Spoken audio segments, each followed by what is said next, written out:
Hello everyone. तो आज हम पढ़ने वाले हैं politics in India since independence का chapter number 6 the crisis of democratic order. तो अभी तक हमने देखा था कि इमरजेंसी कैसे लगी और इंडिया में जब इमरजेंसी लगी तो उसके बाद क्या क्या हुआ और इमरजेंसी लगने से हमें क्या 3 लेसन सीखने को मिले। लेकिन अब हम देखते हैं कि इमरजेंसी हटी तो क्या हुआ। देखो, इमरजेंसी हमेशा के लिए तो लगी नहीं रह गई।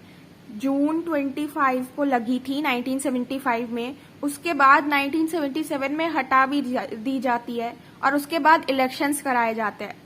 तो 1977 में जब इलेक्शंस होते हैं तो जो अपोजिशन पार्टीज होती है वो इसे रेफरेंडम के तौर पे बदल देते हैं। मतलब कि उनका कहना होता है कि 1977 का इलेक्शन जो है वो इमरजेंसी के एक्सपीरियंस पर लोगों को वोट करना चाहिए। उन्हें ये अपना बताना चाहिए कि इमरजेंसी कितनी गलत थी और जो इमरजेंसी लगी, जो गलत काम हुआ, उस बेसिस पर वोट करना चाहिए और कांग्रेस के अगेंस्ट वोट करना चाहिए। तो अपोजिशन जो है वो 1977 के इलेक्शन को रेफरेंडम के तौर पे जो है इसे यूज करता है। अब क्या बताया जा रहा है? हमें बताया जा रहा है कि जो इमरजेंसी है उसका इम्पैक्ट नॉर्थ इंडिया में ज्यादा था as compare to South India. South India में भी था लेकिन नॉर्थ इंडिया में बहुत ही लंबा इम्पैक्ट रहा इसका, बहुत ही ज्यादा इसका इम्पैक्ट रहा, ज्यादा प्रभाव पड़ा। उस टाइम पे अपोजिशन पार्टीज ने 1977 के इलेक्शन में एक नारा यूज किया था सेव डेमोक्रेसी का, कि जो डेमोक्रेसी है उसको बचाओ, क्योंकि कांग्रेस क्या कर रही है, कांग्रेस इमरजेंसी लगा रही है, अनडेमोक्रेटिक रूल है कांग्रेस का। और हमने जब इलेक्शन कराए तो इलेक्शन कराकर ये भी पता चला कि क्या रिजल्ट निकला। जब लोगों ने इमरजेंसी को फेस किया तो उसके बाद रिजल्ट क्या निकलता है इलेक्शंस का? तो रिजल्ट जो निकलता है ना वो एक लेसन देकर जाता है स्पेशली कांग्रेस को। क्या लेसन देकर जाता है? ये लेसन देकर जाता है कि जो गवर्नमेंट एंटी डेमोक्रेटिक होती है, जो गवर्नमेंट लोगों की बात नहीं सुनती, जो गवर्नमेंट लोगों को तंग करती है, उनसे उनके राइट छीनती है, वो गवर्नमेंट कभी भी लोगों को पसंद नहीं आती। वोटर्स हमेशा उस गवर्नमेंट को पनिशमेंट देते हैं, उसे पनिश करते हैं, जो कि कांग्रेस के साथ हुआ, क्योंकि कांग्रेस 1977 के इलेक्शन में जो है हार जाती है। अब इसे और थोड़ा सा डिटेल में पढ़ते हैं। तो देखो, 1977 में इलेक्शन कराने का ये जो फैसला लिया जाता है जनवरी 1977 में, मतलब कि स्टार्टिंग में ही फैसला कर लेते हैं कि अब हम इमरजेंसी हटाएंगे और इलेक्शन कराएंगे। तब तक 18 महीने भी हो चुके होते हैं इमरजेंसीज को। अब क्या होता है, जनवरी 1977 में ये फैसला तो कर लेते हैं कि हम इमरजेंसी हटाएंगे, लेकिन तब तक जो अपोजिशन के लीडर्स थे, एक्टिविस्ट थे, इनको तो जेल में ही भर रखा था। तो अब इनको जेल से हटाया जाता है, रिलीज कर दिया जाता है और इलेक्शन कब रख दिए जाते हैं? मार्च 1977 में। तो देखो कब छोड़ा गया? जनवरी में छोड़ा गया और मार्च में इलेक्शन है। तो कितना कम टाइम था अपोजिशन के पास अपनी स्ट्रैटेजी बनाने के लिए, कैंपेन करने के लिए, लेकिन फिर भी वो लोग काम करते हैं, अपनी चीजों को मैनेज करते हैं। अब ऑपोजिशन की जो पार्टीज होती है, जो लीडर्स होते हैं, वो एक साथ आते हैं। देखो, साथ तो पहले ही आ गए थे, इमरजेंसी लगने से पहले ही साथ थे, उन्होंने प्रोटेस्ट भी किए थे और भी जगह जो लड़े थे वो साथ थे। नॉन कॉन्ग्रेसिज्म का जो नारा था वो तो उन्होंने पहले ही दे दिया था, लेकिन अब जब से इमरजेंसी लगी थी उसके बाद ये लोग और ज्यादा पास आ गए थे। तो जितने भी अपोजिशन पार्टीज है वो मिलकर एक पार्टी बनाती है, जनता पार्टी। इसमें लीडर किसको रख देते हैं? जयप्रकाश नारायण को रख देते हैं। तो जनता पार्टी बनती है और ये जनता पार्टी ही इलेक्शन में लड़ती है। फिर कांग्रेस के ही कुछ लीडर्स होते हैं, कुछ लोग होते हैं जिनको लगता है कि इमरजेंसी सही नहीं थी, तो वो लोग कांग्रेस से अलग हो जाते हैं और कांग्रेस फॉर डेमोक्रेसी बनाते हैं, जिसके हेड होते हैं जगजीवन राम। ये कांग्रेस में ही सीनियर मिनिस्टर के तौर पे कई बारी सर्व कर चुके हैं। यही अपनी एक पार्टी बनाते हैं, कांग्रेस फॉर डेमोक्रेसी। बाद में जाकर ये जनता पार्टी में ही मर्ज हो जाती है। अब किस बात पर अपोजिशन लड़ रहा था? तो देखो, इमरजेंसी पर कांग्रेस के अगेंस्ट अपोजिशन था वो लड़ रहा था।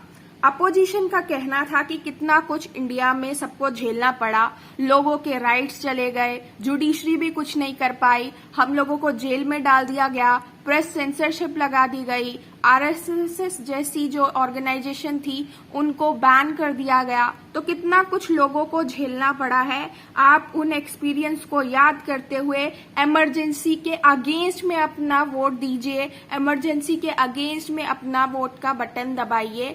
जो भी हमारी जनता पार्टी है उसका बटन दबाइएगा, वोट दीजिएगा। इस बेसिस पर जो है अपोजिशन लड़ता है। अपोजिशन जयप्रकाश नारायण को अपना लीडर बताता है और कहता है कि यही इंदिरा गांधी के अल्टरनेटिव है। उस टाइम पे जयप्रकाश नारायण एक ऐसे लीडर बन गए थे जिन्हें लोग देखते थे कि डेमोक्रेसी को अगर रिस्टोर करना है तो जयप्रकाश नारायण को वोट करो, ऐसा उस टाइम पे लोग मानते थे। अब क्या होता है, जो कंट्री का माहौल है वो कांग्रेस के बिल्कुल अगेंस्ट हो जाता है, क्योंकि सबने इमरजेंसी फेस की थी और सब इमरजेंसी के अगेंस्ट थे। तो जब माहौल ही कांग्रेस के अगेंस्ट हो गया तो सब जानते थे कि कांग्रेस जीतने वाली नहीं है, तो रिजल्ट निकल जाता है। अब रिजल्ट में क्या होता है कि कांग्रेस 154 सीट जीतती है और 35% वोट उसको मिलते हैं और वो बुरी तरीके से हार जाती है। जनता पार्टी और उसके जो अलाइज हो गए ये सब मिलकर 330 सीट्स जीतते हैं और अकेले जनता पार्टी 295 सीट जीत जाती है और बहुमत में आ जाती है, मेजॉरिटी में आ जाती है। ये हम देखते हैं कि ये रिजल्ट निकलता है। तो हमने देखा कि कांग्रेस की परफॉर्मेंस कितनी ज्यादा खराब रही, लोगों ने कैसे इमरजेंसी के अगेंस्ट वोट किया। कांग्रेस बहुत जगह हारती है, हमने देखा बिहार, यूपी, दिल्ली, हरियाणा, इन जगह भी हारती है। राजस्थान, एमपी में तो बस एक सीट जीतती है। इंदिरा गांधी रायबरेली से और उनके बेटे संजय गांधी अमेठी से हार जाते हैं। तो हमने देखा कि कांग्रेस कितना ज्यादा हारती है। हमने ये भी देखा कि जो स्टेट इलेक्शंस होते हैं इस लोकसभा इलेक्शन के बाद, उसमें भी कांग्रेस काफी जगह हारती है, क्योंकि वहां भी लोग इमरजेंसी के अगेंस्ट ही वोट डालते हैं। फिर हमको देखने को मिलता है कि ऐसा नहीं है कि कांग्रेस हर जगह ही हारी है, कुछ जगह मेजॉरिटी में भी थी। तो महाराष्ट्र, गुजरात, उड़ीसा, यहाँ पर वो मेजॉरिटी में रही और स्पेशली साउथ इंडिया के जो स्टेट्स थे वहां पर भी उसे सीटें मिली थी, वहां उसने अच्छा परफॉर्म किया था, क्योंकि इमरजेंसी जो लगी थी उसका ज्यादा इम्पैक्ट कहाँ पे फील हो रहा था, नॉर्थ इंडिया में। साउथ इंडिया में उतना नहीं हुआ, लेकिन नॉर्थ इंडिया में बहुत ज्यादा उसका इम्पैक्ट रहा था इमरजेंसी का। क्यों नॉर्थ इंडिया में ही सबसे ज्यादा इम्पैक्ट क्यों रहा, तो देखो फोर्स्ड रीलोकेशन एंड डिस्प्लेसमेंट की वजह से, फोर्स्ड स्टेरिलाइजेशंस मतलब नसबंदी, इन सब की वजह से जो है नॉर्थ इंडिया में ये ऐसी चीजें ज्यादा हुई, तो यहाँ पर इम्पैक्ट ज्यादा देखने को मिला। दूसरा क्या हुआ कि मिडिल कास्ट पहले कांग्रेस की तरफ ज्यादा झुका हुआ था, लेकिन जब से इमरजेंसी लगी तब से ये जो मिडिल कास्ट है वो कांग्रेस से हटकर जनता पार्टी की तरफ जाने लगा, क्योंकि जनता पार्टी ने एक प्लेटफॉर्म दिया मिडिल कास्ट को अपनी आवाज उठाने के लिए, उनके लिए काम करने के लिए। तो मिडिल कास्ट क्या हुआ, अब कांग्रेस से हटकर जनता पार्टी की तरफ जा रहा था। तो ये जो 1977 का इलेक्शन था वो इमरजेंसी के से बढ़कर था, मतलब इमरजेंसी पर तो था ही लेकिन उससे भी ज्यादा बढ़कर था, क्योंकि मिडिल कास्ट की भी यहाँ पे बात जो है वो उठाई जा रही थी। अब हम पढ़ते हैं जनता गवर्नमेंट के बारे में। देखो रिजल्ट भी आ गए, तो अब क्या करना है, अब बस पीएम चुनना है। अब जनता गवर्नमेंट तो बनेगी, जनता पार्टी पावर में आई है तो जनता गवर्नमेंट बनेगी, लेकिन अब पीएम कौन बनेगा। पीएम बनाना किसी को इतना आसान नहीं था, क्योंकि पीएम को लेकर भी बहुत ज्यादा टफ कंपटीशन था। देखो सबसे पहले तो थे चरण सिंह। चरण सिंह क्या है, किसानों के लीडर थे यूपी में, साथ ही भारतीय लोक दल के भी लीडर थे। दूसरे कौन थे, मोरारजी देसाई, जो कि बहुत पहले से इंदिरा गांधी के अपोनेंट रहे हैं। और तीसरे कौन थे, जगजीवन राम, जिन्होंने पहले कांग्रेस फॉर डेमोक्रेसी बनाया, बाद में इसे जनता पार्टी में मर्ज कर दिया। ये भी सीनियर मिनिस्टर के तौर पर कई बारी सर्व कर चुके थे कांग्रेस के गवर्नमेंट में। अब ये तीन लोगों के बीच में अच्छा खासा कंपटीशन चलता है कि आखिर कौन बनेगा पीएम। अब जब भी कंपटीशन चलता है तो उसके बाद कोई ना कोई नतीजा तो निकलता है। तो यहाँ भी नतीजा निकला, यहाँ पर मोरारजी देसाई को प्राइम मिनिस्टर बना दिया जाता है, लेकिन उनके पीएम बनने से कोई पावर स्ट्रगल खत्म नहीं होता पार्टी के अंदर, वो तब भी चलता ही रहता है। पर हाँ, उनको पीएम बना दिया जाता है। अब मोरारजी देसाई पीएम बन जाते हैं, लेकिन उनकी गवर्नमेंट ज्यादा लंबे टाइम तक चल नहीं पाती। क्यों चल नहीं पाती, क्योंकि क्रिटिक्स जो है उनका कहना है कि जनता पार्टी जो है वो डायरेक्शन, लीडरशिप और एक कॉमन प्रोग्राम लैक करता है। देखो, जनता पार्टी को लोगों ने क्यों चुना? हाँ, इसलिए तो चुना था क्योंकि इमरजेंसी से लोग तंग थे, लेकिन इसलिए भी चुना था कि जो पॉलिसीज अभी तक कांग्रेस फॉलो करती आई है उससे कुछ अलग हटकर जनता पार्टी कोई और पॉलिसीज लेकर आएगी। लेकिन ऐसा कुछ नहीं होता। जनता पार्टी भी वही पॉलिसीज लेकर आ जाती है जो कि कांग्रेस लेकर आई, तो लोगों को इसमें कुछ चेंज ही नहीं दिखता। दूसरा, जनता पार्टी के पास कोई डायरेक्शन नहीं था, पॉलिसीज ही कुछ अलग नहीं है, किस वे में उनको काम करना है, उनकी लीडरशिप क्या है। हाँ, मोरारजी देसाई को पीएम तो चुन लिया गया, लेकिन पार्टी के अंदर बहुत ज्यादा पावर स्ट्रगल चल रहा था, एक दूसरे की बात नहीं मानते थे, तो कई बारी इनकी आपस में ही नहीं बनती थी। दूसरा, कोई कॉमन प्रोग्राम नहीं था, कोई नेता कुछ और बोल रहा है, कोई नेता कुछ और बोल रहा है, तो इस वजह से जनता पार्टी को बहुत कुछ झेलना भी पड़ता है आगे जाके। तो अब क्या होता है, अब इन सारी चीजों की वजह से मोरारजी देसाई की गवर्नमेंट 18 महीने से पहले ही गिर जाती है। क्यों गिर जाती है? क्योंकि उसमें स्प्लिट आ जाता है, जनता पार्टी टूट जाती है दो भागों में, तो अब मेजॉरिटी तो रह नहीं गई, इसलिए मोरारजी देसाई की जो गवर्नमेंट है वो 18 महीने में ही गिर जाती है, बल्कि 18 महीने से कम में ही गिर जाती है। फिर कौन सी नई गवर्नमेंट आती है? तो फिर चरण सिंह, पहले तो ये जनता पार्टी में थे, लेकिन यही चरण सिंह कांग्रेस का सपोर्ट लेकर अपनी गवर्नमेंट बनाते हैं और 4 महीने तक इनकी भी गवर्नमेंट रहती है, लेकिन 4 महीने के बाद कांग्रेस कह देती है कि हम आपको सपोर्ट नहीं कर रहे, आप अपना हमसे अलग कीजिए, और कांग्रेस क्या करती है, अपना सपोर्ट हटा लेती है। तो जब कांग्रेस अपना सपोर्ट हटा लेती है तो सिर्फ 4 महीने तक ही चरण सिंह के साथ गवर्नमेंट चल पाती है और फिर से इंडिया में फ्रेश इलेक्शंस कराने पड़ते हैं। अब देखो, दोबारा से इलेक्शन हो रहे हैं, तो दोबारा से इलेक्शन होते हैं जनवरी 1980 में, और कांग्रेस को इस टाइम 353 सीट्स मिलते हैं। तो देखो, जो कांग्रेस पहले हारी थी वो फिर से जीत जाती है। अब यहाँ से क्या सीखने को मिला? तो यहाँ से एक चीज सीखने को मिलती है, एक लेसन मिलता है जनता पार्टी वालों को कि गवर्नमेंट जो कि बहुत ज्यादा अनस्टेबल होती है, क्वेरलसम होती है, वोटर्स उसे भी पनिश करते हैं, एंटी डेमोक्रेटिक वाले को भी पनिश करते हैं। तो जो अनस्टेबल होती है, बिल्कुल भी स्थायी नहीं है, उसको पता ही नहीं है कि किस डायरेक्शन में काम करना है, उसके पास कोई लीडरशिप ही नहीं है, ऐसी गवर्नमेंट को भी लोग पनिश करते हैं। ये यहाँ से बताया गया था कि इलेक्शन में कैसे क्या हुआ। फिर हमने देखा कि कैसे इंदिरा गांधी ने अपनी जीत को रिपीट किया और वो फिर से पावर में आई और 353 सीट्स जीत कर आई, बहुमत में आ गई थी। अब इससे आगे पढ़ते हैं लेगेसी के बारे में।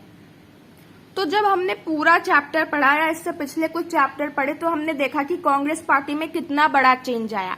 एक यही कांग्रेस पार्टी थी जिसमें हम कहते थे कि अलग अलग टाइप के लोग रहते हैं, अलग अलग बैकग्राउंड से लोग आते हैं और सबके ओपिनियन सुने जाते हैं। और यही कांग्रेस पार्टी 1966-67 में कैसे हो गई, कैसे ये टूट गई, कैसे हमने देखा कि अब ये एक लीडर के सुप्रीमेसी पर ज्यादा डिपेंड रहती थी कि एक ही लीडर के नाम पर पार्टी को वोट मिल रहा है, या फिर पार्टी में सारे ओपिनियन को अकोमोडेट करने की क्षमता ही नहीं है, सिर्फ एक ही ओपिनियन को माना जा रहा है। या फिर पहले जैसे कांग्रेस थी वो सबकी बात सुनती थी, मान लो गरीबों को भी टारगेट कर रही है तो रिच को भी टारगेट कर रही है, लेकिन अब क्या था, अब जो कांग्रेस थी वो अपने आप को प्रो सोशलिस्ट या प्रो पुअर दिखाती थी कि हम तो गरीब लोगों के लिए हैं। वो पर्टिकुलर एक ग्रुप को टारगेट किया करती थी, चाहे वो विमेन हो चाहे यूथ हो। पहले की तरह नहीं था कि वो सबको टारगेट कर रहे थे या सबके लिए काम कर रहे थे। तो कांग्रेस पार्टी में हमको बहुत ही बड़ा चेंज देखने को मिला ओवर द टाइम कि कैसे कांग्रेस पार्टी बदलती हुई आई। हमने ये देखा कि कैसे मिडिल कास्ट भी कांग्रेस से हटकर जाने लगा था, जनता पार्टी की तरफ वो लोग ज्यादा शिफ्ट होने लगे थे। हमने देखा कि कैसे पॉलिटिक्स में, हमें आगे भी देखने को मिलेगा बहुत ज्यादा डिटेल में, कि कैसे पॉलिटिक्स में बैकवर्ड कास्ट का रोल बढ़ा, कैसे मंडल कमीशन वगैरह आए, लेकिन वो हमें आगे के चैप्टर में पढ़ने को मिलेगा। हमने ये जो इमरजेंसी का पीरियड देखा या फिर उसके आसपास का पीरियड देखा, इसे हम कॉन्स्टिट्यूशनल क्राइसिस ऐसा पीरियड भी मानते। तो इमरजेंसी के आसपास का टाइम या इमरजेंसी का टाइम का जो पीरियड था वो कॉन्स्टिट्यूशनल क्राइसिस वाला पीरियड था, क्योंकि इस टाइम पे क्या चल रहा था, जुडिशरी वर्सेस गवर्नमेंट चल रहा था। इस चीज को लेकर क्वेश्चन चल रहे थे कि जुडिशरी क्या कर सकती है या गवर्नमेंट क्या कर सकती है, और क्या बात चल रही थी, फंडामेंटल राइट्स को लेकर चल रही थी। जुडिशरी कह रही थी कि आप फंडामेंटल राइट लोगों के छीन नहीं सकते, गवर्नमेंट कह रही थी कि हम हटा सकते हैं। तो कैसे कॉन्स्टिट्यूशनल उस टाइम पे क्राइसिस चल रहे थे। दूसरा क्या, पॉलिटिकल क्राइसिस चल रहे थे, पावर का, इमरजेंसी का कैसे मिसयूज किया गया। देखो उस टाइम पे जब कॉन्स्टिट्यूशन बनाया गया था तो इमरजेंसी ये सोचकर दी गई थी कि अगर इमरजेंसी लगी भी तो सही रीजंस के लिए लगेगी, और जब लगेगी तब भी इंडिया डेमोक्रेटिक ही रहेगा, रूल के अंदर ही काम करेगा। लेकिन यहाँ पर हमने मिसयूज देखा कि जब इमरजेंसी लगी तो पावर का बहुत ही मिसयूज हुआ। कैसे अपोजिशन के लीडर्स वगैरह को सीधा जेल में भर दिया गया। तो ये कोई डेमोक्रेसी तो थी नहीं। तो हमने देखा कि पॉलिटिकल क्राइसिस भी चल रहे थे और ये कॉन्स्टिट्यूशनल क्राइसिस से भी ज्यादा खतरनाक थे। उस टाइम पे हमने ये भी देखा ये प्रोटेस्ट का कितना ज्यादा रोल होना चाहिए, इसको लेकर भी क्वेश्चन उठे। देखो एक डेमोक्रेसी में क्या लोगों को प्रोटेस्ट करने का हक नहीं है, और अगर है तो कितना हक है। क्या इतना ज्यादा हक है कि एक इंसान अपना प्रोटेस्ट करके पूरे इंडिया में जो भी काम चल रहा है उनको रोक दे, गवर्नमेंट को एम्प्लॉयज को कह दे कि आप कोई भी अपना सारा काम छोड़ दीजिए, गवर्नमेंट के इमोरल ऑर्डर को फॉलो मत कीजिए। क्या इतना अधिकार होता है किसी का प्रोटेस्ट में। तो ये चीजों को लेकर भी उस टाइम पे क्वेश्चन उठ रहे थे। तो आज हमने अपना एक चैप्टर कंप्लीट कर लिया है। नेक्स्ट वीडियो में हम नेक्स्ट चैप्टर स्टार्ट करने वाले हैं। तब तक के लिए बाय बाय।